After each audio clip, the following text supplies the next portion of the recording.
ఏంటి ఫైనాన్షియల్‌గా ఏంటి ఆహ్, ఆహ్, చాలా కష్టంతో ముందుకెళ్తుంటావా? లేకపోతే పేరెంట్స్ సపోర్ట్ ఉంటుందా? పేరెంట్స్ సపోర్ట్ ఉందన్న. బట్ కానీ మా నాన్న గూడా ఒక కానిస్టేబులే. ఓకే. నాన్న యాహ్! కానిస్టేబుల్. యాహ్! కానిస్టేబుల్. ఎక్కడ? వరంగల్‌లో. ఆ! సో, ఇప్పుడు నాన్నకొచ్చే సాలరీలో ఇంటి ఈఎంఐ ఎళ్ళాలి.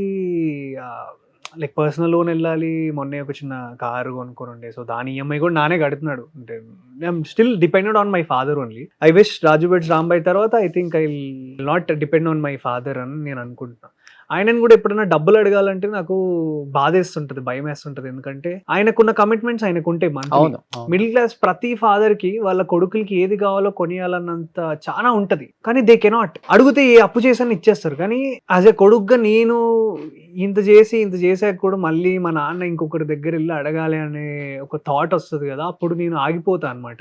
అలా చాలా సార్లు అడగకుండా ఆగిపోయిన రోజులున్నాయి మా నాన్నని. లేదా ఫ్రెండ్స్ హెల్ప్ చేసి వాళ్ళొక పాయింట్ వాళ్ళు ఫ్రస్ట్రేట్ అవుతారు ఎవరైనా. "ఏముంది వీడు ఏం చేస్తున్నాడు 10 సంవత్సరాల నుంచి ఒకటే సినిమా, సినిమా, సినిమా అని తిరుగుతున్నాడు. ఏం వస్తదిరా నీకు" 10 సంవత్సరాలు అయిపోయింది ఇండస్ట్రీకొచ్చి? యాహ్! యాహ్! అన్న.